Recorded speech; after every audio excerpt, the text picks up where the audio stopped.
Hello, and welcome to the mentorDINO podcast. I'm your host, Caitlin Rossier. I am an architect and founder of mentorDINO. Join me each week as I speak with amazing professionals in and around the architecture, engineering, and construction industry, as we are all part of a larger interconnected community. We discuss everything from career stories, lessons learned, and advice for others finding their own unique career path. Thank you to all of our current subscribers, and if you're new, welcome to the conversation. And if you like this episode, please do me a favor by hitting subscribe, like, or share it with a friend. It really helps others be able to discover this resource and support them on their own unique career journey.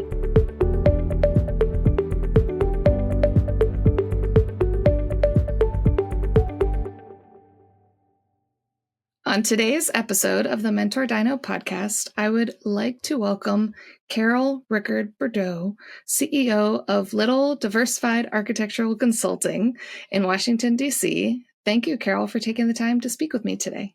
Well, thanks for inviting me. I'm glad to be here. And so I know I've learned a little bit about your story between sitting through one of your panel discussions you had at WLS 2 years ago now, and actually meeting you at this past conference during breakfast. So if you don't mind giving my listeners a little introduction about yourself to let them know a little bit about your experience so far in your education and career. That sounds great. I'm happy to do it. Gosh, let's see, where did it begin?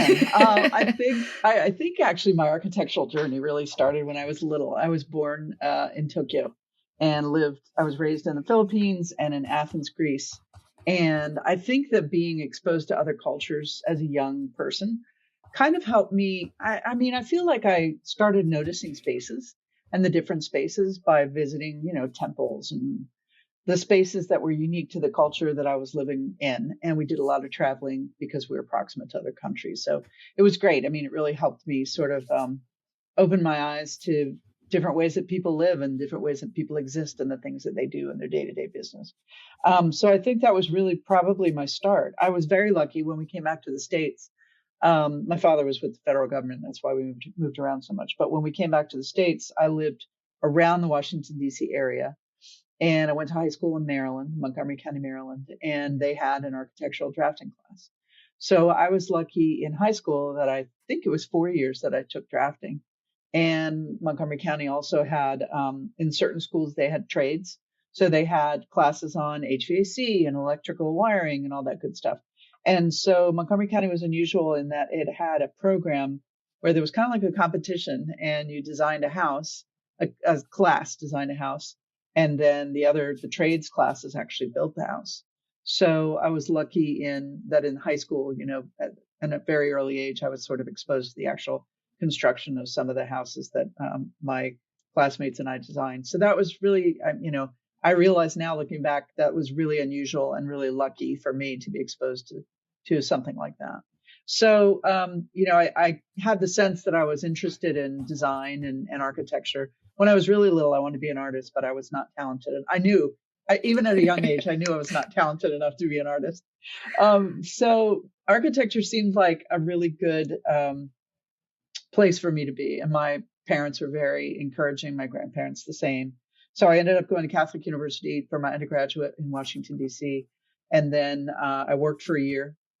My parents at that point had moved down to North Carolina. I worked in Winston-Salem for a year at a small firm and then went to grad school. I thought at that time I was going to teach. So I went back and got a 2-year master's degree at Virginia Tech. And then started working. So I worked typically at a number of smaller firms doing a lot of residential, multifamily, retail, single family housing, all that kind of stuff. And then my husband who I met in undergraduate school, and I started having kids and decided that we wanted to move away from the DC area. And that was when we both were hired actually at Little. So we both moved down to Charlotte and lived down there for 3.5 years. Loved Charlotte. Charlotte's a great town. We really enjoyed it. But at that time, the firm was looking for somebody to open up an office for them and run an office for them. We had a number of clients who were financial institutions. They were kind of moving up the East Coast as the interstate banking regulations changed. And they knew I'd come from DC and they said, would you run the office up there? And I was like, no, I'm good. I like Charlotte. We're building a house. I'm good. But I'm happy to help in any way I can. Happy to be, say where I think the office should be, tell you about the different areas. And my predecessor, the former CEO, and I kept talking, which was a mistake because he had a way of making you feel like it was your idea and it was the thing you wanted like your whole life. So I ended up taking the opportunity and we moved back to DC. And so I was the office president in DC for about 18 years. But it's really an unusual choice, to be honest with you, because I was a project manager. I hadn't really been in any serious leadership position at that point. And he said, no, I think you're the one. And it was a great opportunity, and would never, would look back and think I would not change a thing. So I was the office president of the DC office for 18 years. And then I was the practice leader. We have practices, sort of areas of expertise. And so I was the workplace practice leader for 2 years, really kind of as an interstitial gig until I stepped into the corporate president role.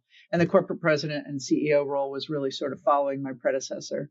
And that's kind of how I got here. So I was the corporate president for 4 years, and then the CEO going on, 3. Yeah. Yeah. I think I saw that you're coming up on a work anniversary. So yeah. But I loved hearing that you actually took drafting classes throughout high school, because that is something I did, and I don't hear that many people that did that. I agree. Or they end up going different directions. Like, I know there was 3 of us from our class I like to always recognize from high school, and we all went architecture, but one did art, and all of her architecture is very curvy, and she's got away with a pen. Another person did more wood shop and could do models like pristine, and I did drafting. Right. And so I don't typically hear that many people that have taken the drafting classes and fully gone through. And it's funny because my experience was also 3 of us. And we all stayed in architecture, I think. I lost touch with the other woman, but the man who was in it, we ended up being roommates when I was in grad school, and he's been running and managing the Washington Nationals ballpark for the last, 14 years or something like that. So he's done a lot of property management as well. But it's great. I mean, I wish more high schools had that kind of a start for people. Because how else do you get into architecture unless somebody in your family, you've been exposed to it in some way? Yeah. Yeah. Like, I remember having to draw a detailed wall section, and I was so confused on what I was drawing, because it was, you did the more modeling type. Right. Because I actually learned Revit in high school, and people thought that was crazy whenever I'm like, oh, yeah, I've only been practicing for this long, but almost that was twice the amount of years in using this program. Yeah. But it's like, when you can learn some of the stuff in high school, then you can kind of bring that up in a different way. Absolutely. And it's interesting because when I first applied to undergraduate schools, I said somewhere along the way, maybe in an interview with somebody there, that, I had taken drafting, and they were very dismissive of it. They were kind of like, well, that doesn't mean that you're going to be any good at architecture. And I was like, well, that's kind of a weird thing to say. And it was somebody at Virginia Tech, which is maybe part of why I ended up going there in grad school, just to maybe rub it in and say, oh, yeah, well, here I am. I don't know, maybe. Yep. Nope. I've heard the same thing from deans whenever I was going around, and I'm like, you would think this is a good thing, why but why would you say that to somebody who wants to follow, into the profession? That just seems like such a buzzkill. Yeah, exactly. And I know, speaking about the education, I know you took a small break to work for a little while. Yeah. How was that experience, taking the break and then going back for your master's? It was good. And coming out of undergraduate school, you probably remember, like, you had it, like, I'm ready to get out and do something.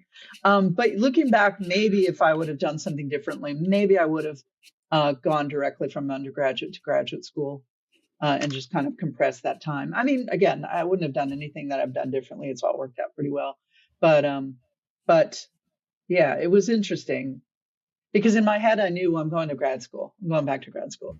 So, yeah, I don't know how that played with my head, but it was lovely. The people, Jefferson Architects, the person that hired me was wonderful, gave me so many opportunities that I had no right to. He was just very, very welcoming, very much more confident in me than I was myself.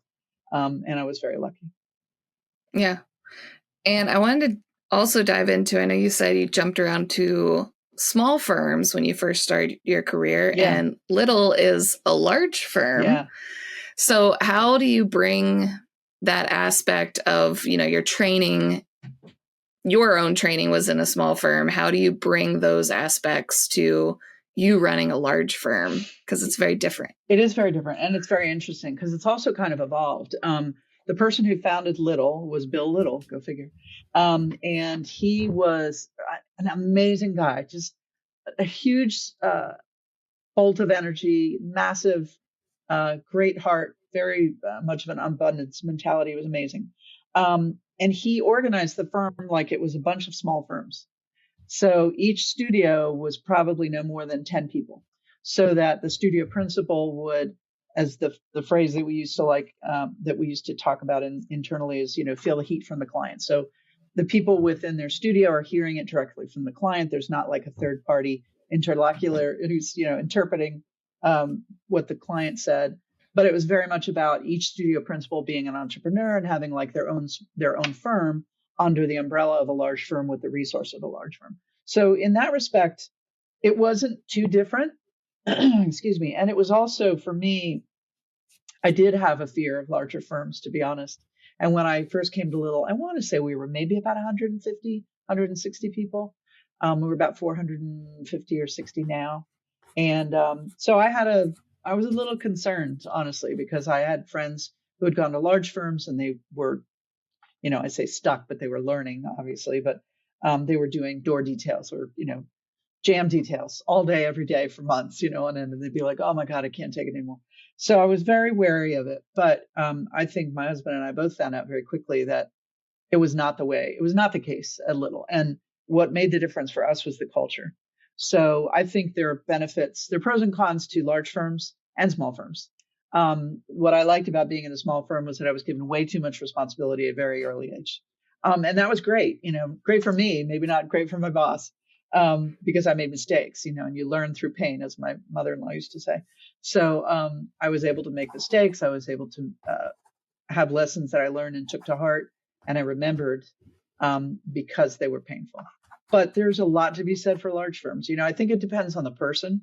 It depends on what you're looking for, I think. What are you looking for? Are you looking for the ability to work on, world-class projects? You can get that in large firms and small firms. You might go to a small boutique firm that's very narrowly focused, but it's definitely a possibility. So I would say, looking back, the ideas that I had about a large firm being a certain kind of way were not true. Yeah, because no matter what size firm, I always like telling people firms are as unique as individuals. Very much so. You may love a large firm in one spot, but hate it in another, or even city to city, or small firms could be the same thing. Yeah. Like really finding that spot where the people, I think, really make it or break it, depending on if that fit works for them. Totally agree. Yeah, completely agree.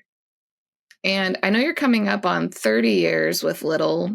Do you have any advice for professionals staying within one firm rather than shifting? Because it sounds like you've had a number of different roles and shifts and change of location along your journey.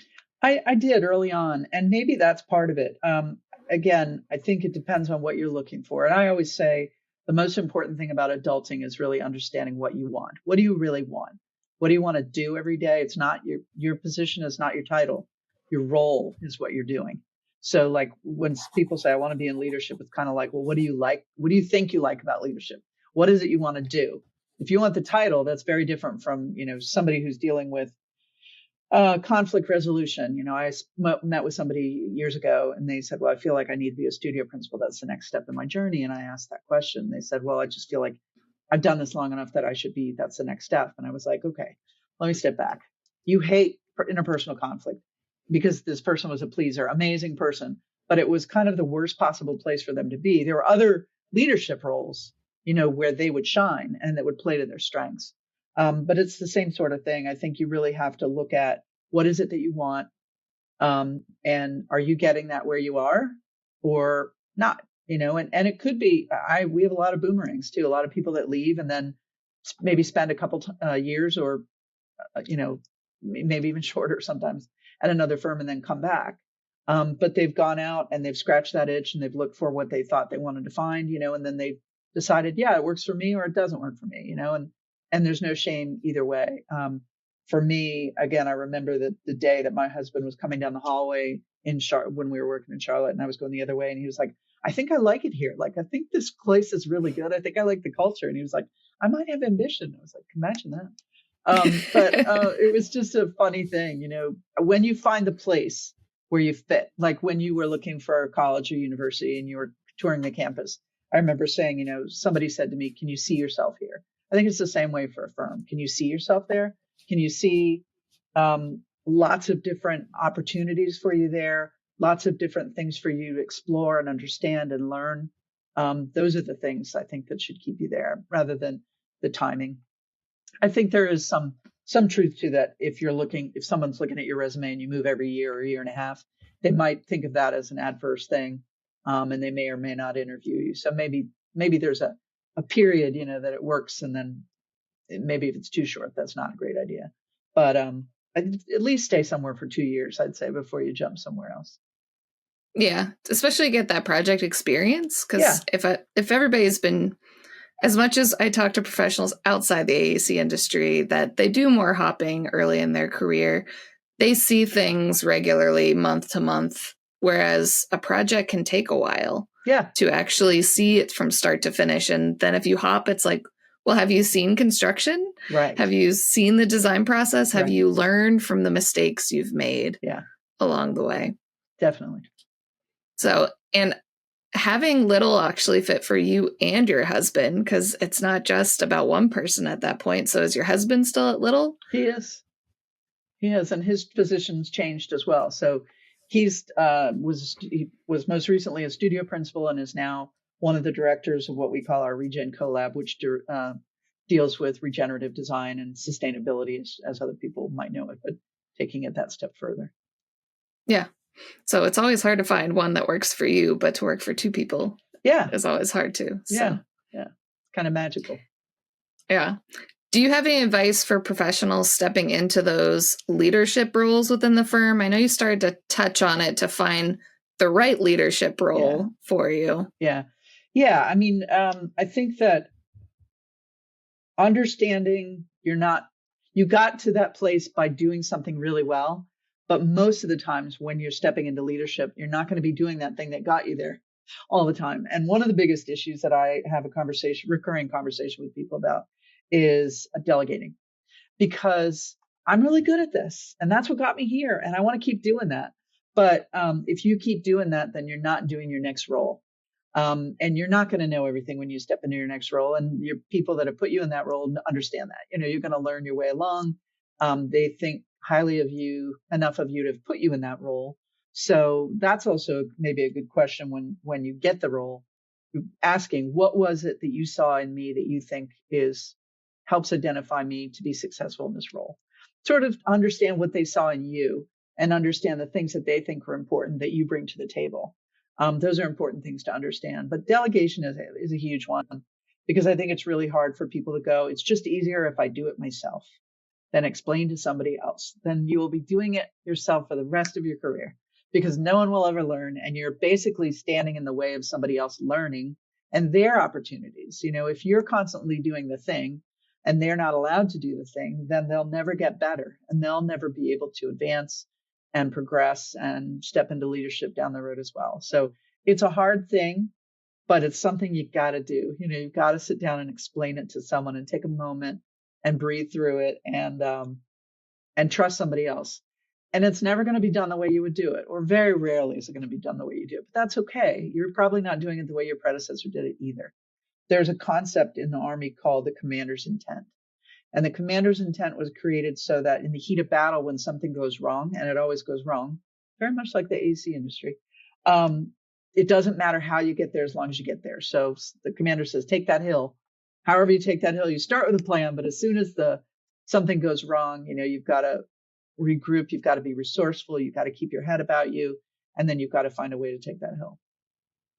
Yeah, and learning delegation can start so early in somebody's career, because I teach that to even young professionals that are 2 years into their career. I'm like, hey, the next generation's coming in. I need help. You've done these interior elevations and you can do them beautifully. I want you to go teach that person how to do it. And how you teach it's going to be different than how I taught you.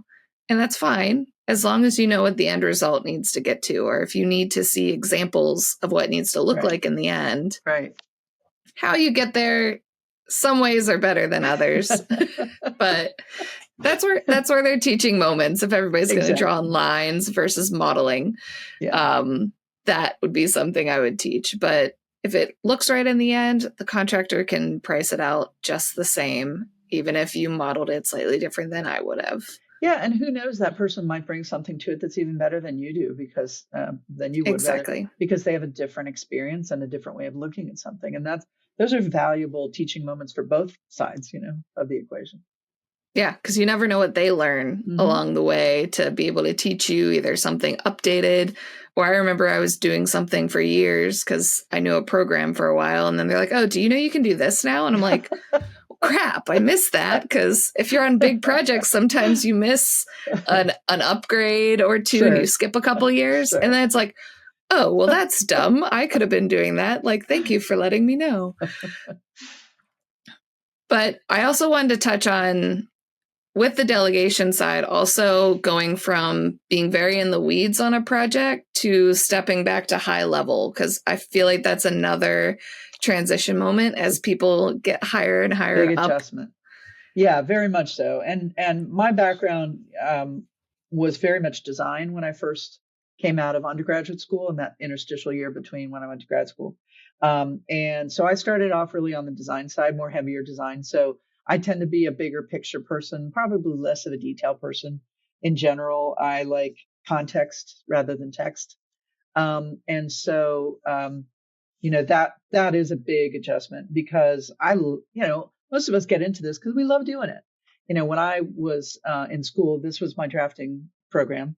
It was all hand drafting, and it's lovely because it gives you time to think as you're pulling a line, and just the act of moving while you're thinking, for me was really, I loved it. I mean, it was fabulous and addictive, and it was relaxing and exciting, everything all at once.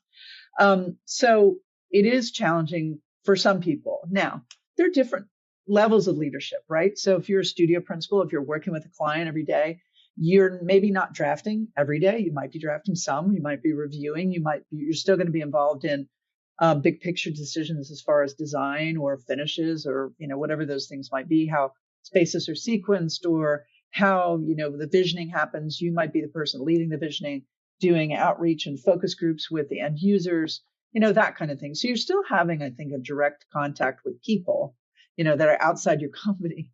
I think once you start getting into maybe more executive levels of leadership, that's when you start kind of getting more farther away from projects. And that can be difficult. Like, there are times, though, when if you have a specialty, one of my specialties is building design, and I love it. And I do visioning as well. So there are times when I'm asked to come in to do those things still. Not a lot, not as much as I used to. But when I get the opportunity to do it, I just, you love it. It's just a lot of the reason why you get into design. But as you do engage in higher levels of leadership, or more executive levels of leadership, your projects change, right? So they change from objects and buildings to people. Your projects are people, or your projects are structure. Your projects are strategic plans. Your projects are, how do we get from here to there, and where is there, and what's going to be there when we get there? Those kind of things. So there's still, I think, as long as you, or at least for me, as long as I'm still learning, as long as I'm still doing something that's different, I have a very short attention span, and I'm very curious by nature. So it's a lethal combination, but but it works for me, and I enjoy it. So it's constantly, what's next, what's the next thing, and the responsibility that you feel, I think, when you step into an executive leadership position, is it's not just about me, it's about the 450 people that we're working with, that are standing next to me, and I need to make sure that whatever I'm doing, I'm positioning their future to be successful and to be everything they want it to be. And that involves a lot of conversations with people, and a lot of sort of looking at the market and looking at the culture that's out there, and figuring out how that's going to affect the architecture and design industry. Yeah. And jumping into the CEO role, which is probably the most executive you can get within your firm, and you're celebrating 3 years at that role. What was it like stepping into that leadership role? Because that's also a firm transition as well. So how was that big step? Well, it was interesting. I'll tell you that. So my predecessor, Little's been around for 60 years, and I'm the third CEO, and I've been here for 3 years. So Bill Little, as I said, was just an amazing person, so generous. And he made my predecessor, Phil Kuttner, the CEO when Phil was in his 30s. And Phil was there in the role for about 30 years. So 30 plus years. So it was a big transition because Phil is amazing. He's a brilliant guy. He's a ball of energy, so smart, so thoughtful, so good with people. And he'd been doing it for a long time. So he could do it in his sleep. He would never, but he could. And so it was difficult for him, I think, because he was used to doing, he's high energy. And, but by the same token, he had been talking to me about becoming his successor for a long time before that. And I was never sure, like, is he serious? Are we just talking? Is this a real thing? Is this going to happen? Like, I don't know. I just like a brain fart. I don't know. So it was challenging in some respects because we have kind of an overlap structure. So he was the CEO, and then I became the CEO, and he became the board chair. So he was still here. There was a 2-year overlap. So what you find is that for somebody who has meant so much to you in your career, you are deferential. And I was deferential to him frequently because he had been doing this for a long time. I didn't want to just kind of, rush over his body to get to what I wanted to get to. I wanted to be respectful of that. So it's challenging in that there were times when I wanted to do a certain thing, and yet I would hesitate. And I'd be looking at him and he'd be looking at me. And it was a little bit of a, just a little awkward at times. So since then, I'm going to have a year overlap with my successor when that time happens. I think 2 years was way too long. We both agreed on that at the end. But yeah, it's a challenge in a certain respect. But I will tell you this, that when he finally retired and stepped away entirely, I had no hesitation. Like, I'd been waiting. And it was great just to go full bore, and not have a second thought, not feel like I needed to ask someone's permission, just go. So that was great.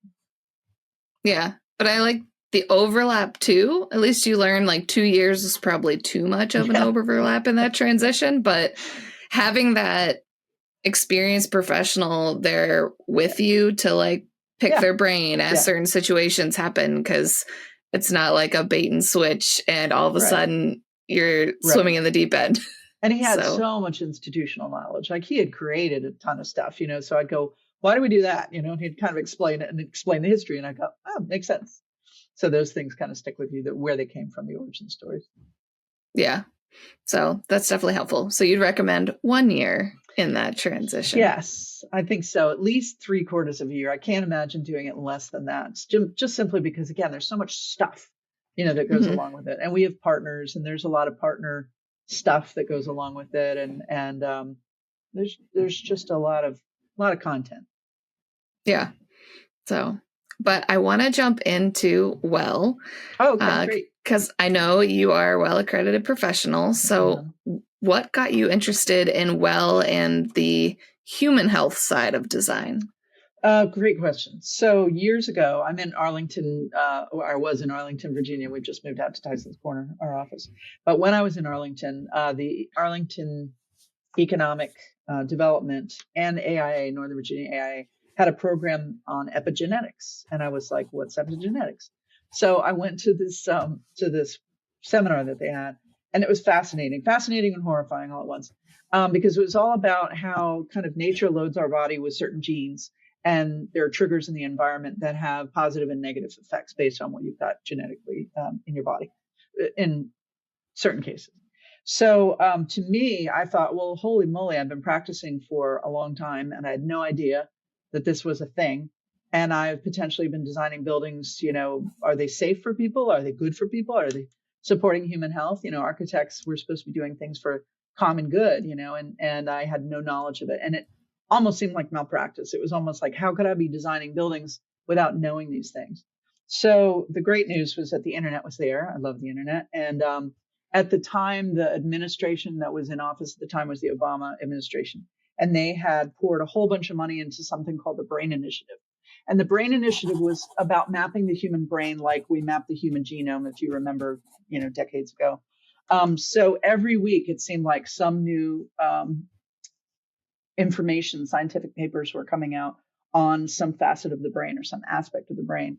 And so I just kept being fed. I went down the rabbit hole and I found a million other rabbit holes down there that kind of scratched that itch. And I became aware of the Academy of Neuroscience for Architecture, which is out in La Jolla. It's a great group that it's architects and researchers, neurobiological researchers. And they have a conference every other year, and you go, and it's very small, it's maybe 300 people. And you hear all these amazing researchers talk about how there are neurons in our brain that map a grid across any room you walk into. And there's a neuron in your brain that's just for figuring out where the edges of space are. And there are mirror neurons in our brain that help us respond to each other and sort of help us build community to one another and not feel so lonely. So again, I asked and the internet delivered, which was amazing. And I was doing some webinar and I was speaking with the moderator before we went live. And he said, well, have you heard about the well building standard? And I said, no, what's that? And he told me about it. And it was just literally coming out. Peter and Paul Schella had just created it. And I spoke to Paul Schella. And it was right when they were kind of shopping it around to see how it should be released. And they spoke with USGBC, who had released LEED. And they ended up creating this International Well Building Institute with what was kind of an offshoot from USGBC. So that was awesome. So I was lucky enough to be in the first class that was trained at the Cleveland. At that time, they were trained at the Cleveland Clinic, which is pretty amazing. So being trained at the Cleveland Clinic by people that were part of the Living Building Challenge as well was awesome. So it was something that was fascinating for me. It really became kind of a passion of mine. I think it's incredibly important. I do a lot of training and seminars. I've kind of simplified it down to the ABCDs of well, so that they're simple concepts that are accessible and easily consumable for people so that, they can implement them in their daily life or in their projects, however they want to do it. But it's incredibly important because how we create space really does have an impact on the people that we're creating space for. Yeah, I know, not for anybody who loves LEED, but I am not a LEED person. But when Well came out, I was like, this makes so much more sense to me. Mm-hmm. To take it from a human perspective, like LEED and the energy and the environment is very important as well. But how we design the spaces internally, like I remember my high school, we wouldn't see daylight for half the day because it was a very much like brutalist type building. And so you didn't have many windows. You couldn't even really see out the window depending where your seat was. And contrasting to the intermediate school that had windows everywhere and pockets. Wow. Where you had greenery and it was open, and it was the stark differences in those two high schools. And then you learn about architecture in college, and then Well came out. And I'm like, that is why I was feeling the way I was feeling between 2 years at one school and 2 years at another because of the architecture. Yeah. And completely can change learning. Like I took psychology in a room without any windows. Oh my gosh. Because you had the interior corridors. And so Well just made so much more sense to me that I'm like, how can we go back and fix some architecture that wasn't doing it right because they were trying to design a certain way, but maybe with the mass and how big a building needed to be, it wasn't the right way to do it. Right. With no thought for the users. I mean, should be a crime. I mean, really. Exactly. Yeah. But I learned well during COVID, but then I never took the test. It was one of those, like, I've got time during COVID. And then, everybody loses a bunch of energy. And it's like, oh, I had so much time back then. I could have taken that exam. Then they switched to the next. You can still do it. It's in there. It's still in your head somewhere. You can access that. You should. Yeah, I just got to learn the next version of it because I think they were doing a big push in 2020. Yeah. to get everybody in prior to jumping over to the next version. But it was fascinating to dive in, and then you end up down those rabbit holes when you start searching for more information. Definitely. And I know you were a board member for WELL. So what does being a board member of WELL do? What are you guys working on that side? So I'm no longer, but I was one of the founding members for, so there are 10 concepts in the WELL building standard. And so there's an advisory board for each of those concepts. So I was on the Mind advisory for about 5 years.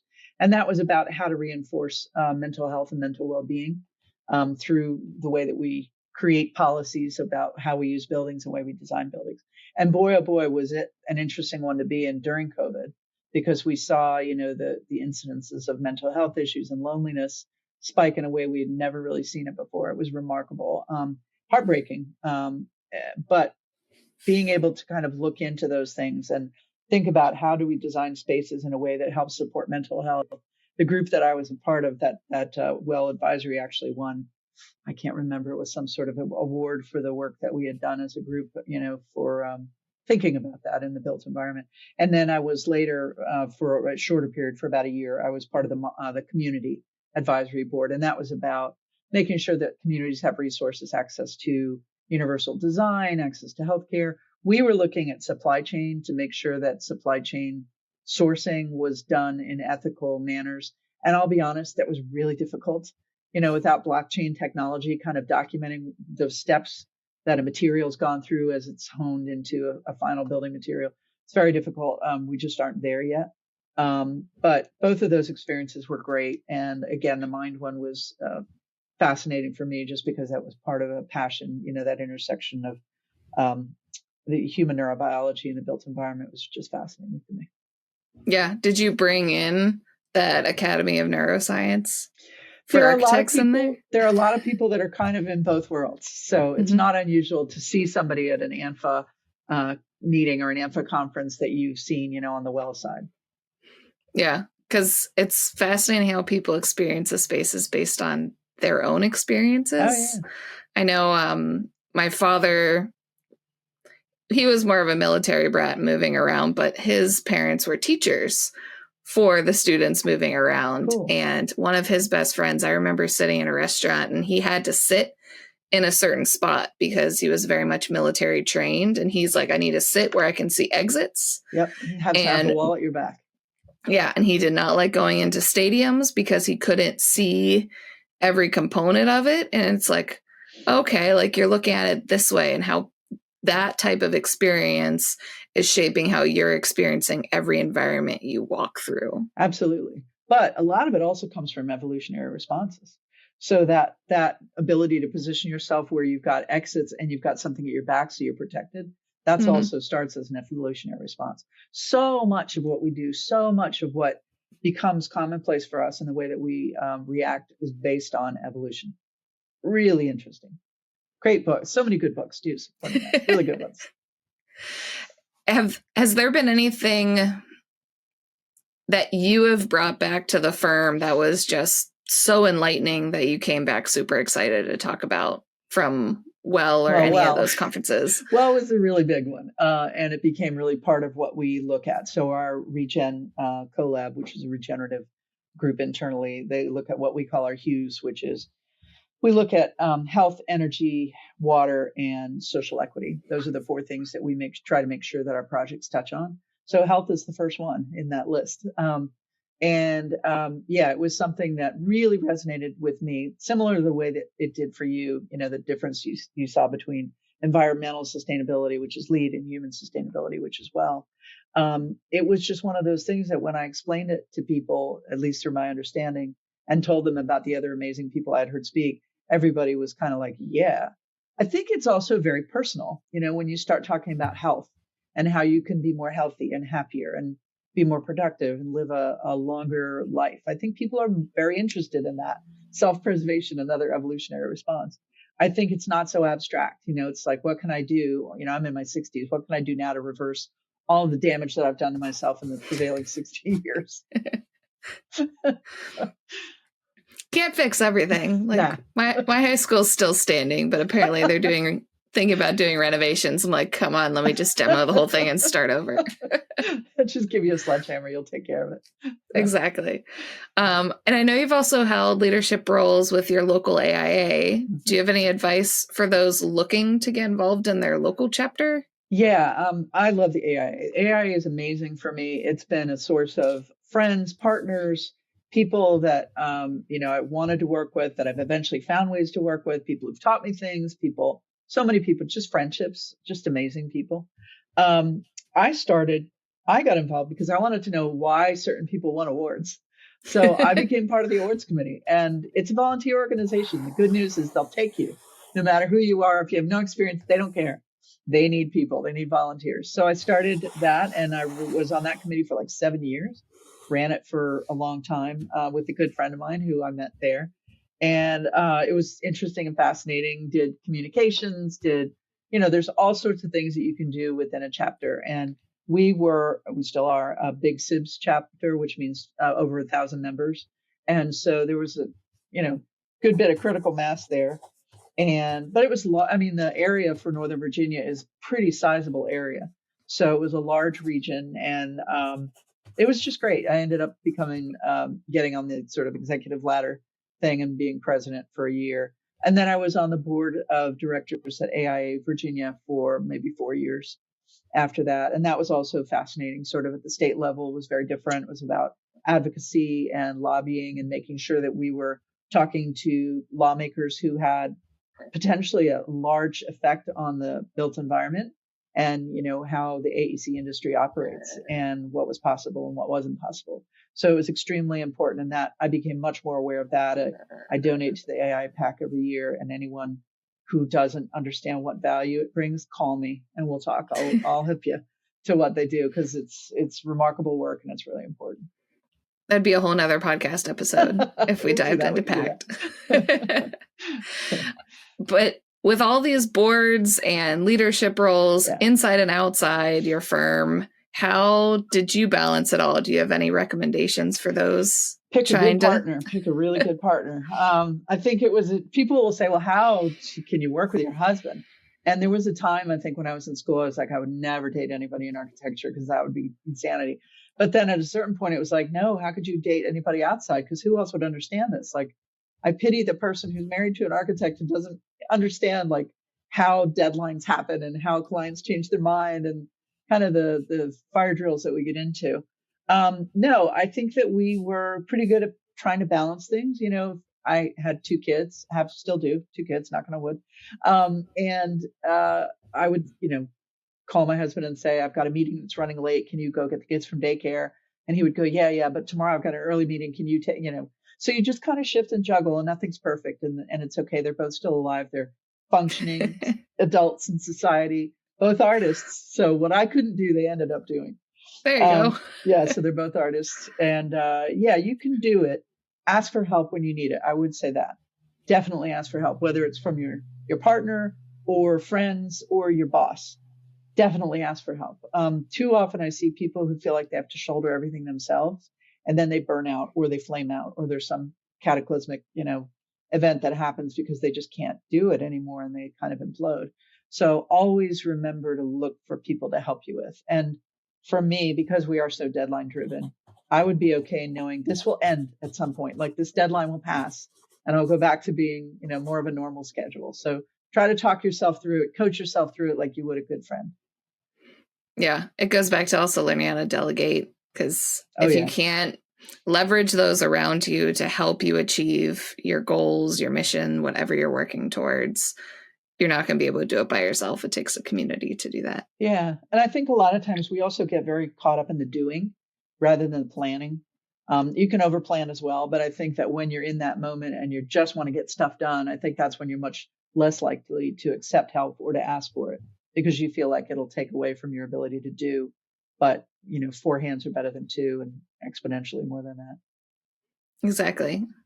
And I always like wrapping up my podcast with this final question. And it's, what advice do you have for young professionals just starting their career?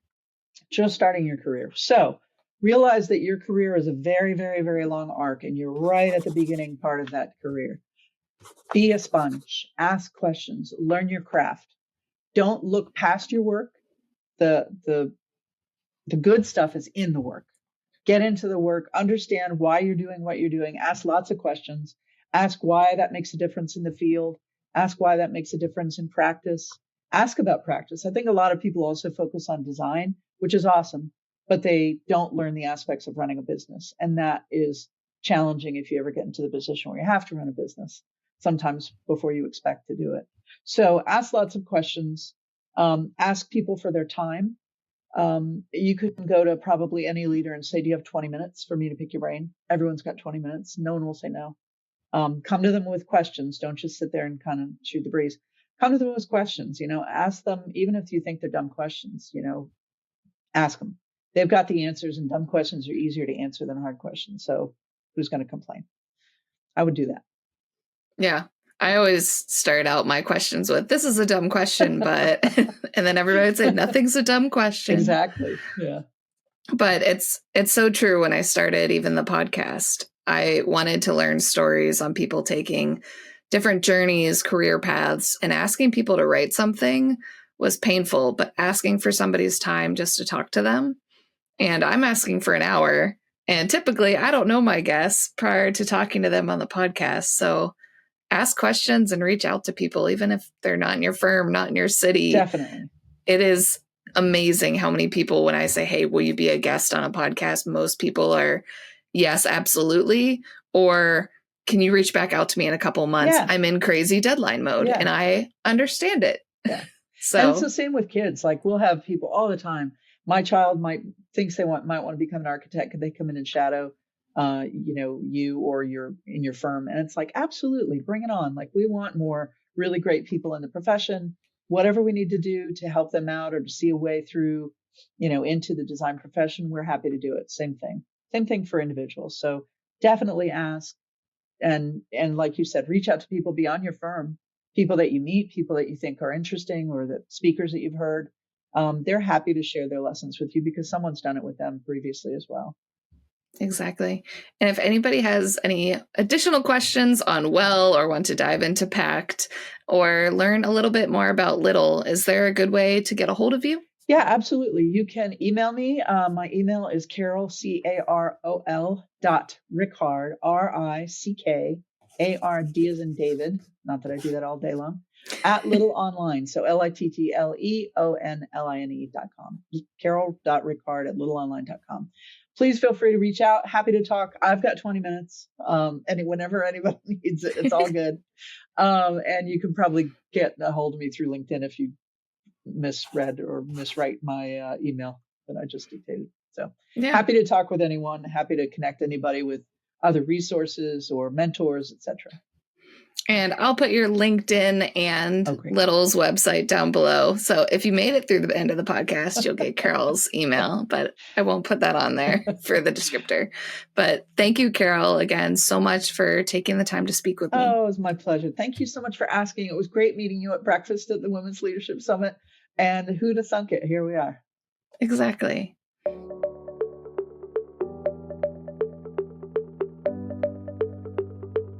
I hope you enjoyed our discussion today. Learn some advice to take with you and see how our industry is all tied together to create the world around us. Check out the description below for any links or resources we discussed.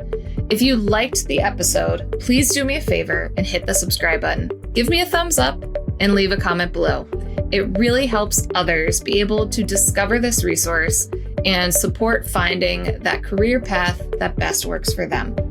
If you know someone that has inspired your own career that you'd like me to interview, let me know in the comments below, or you can reach out to me via my website or LinkedIn. I'd be happy to share their story or your own. Thank you again, and I cannot wait for the next career story I get to share with you next week.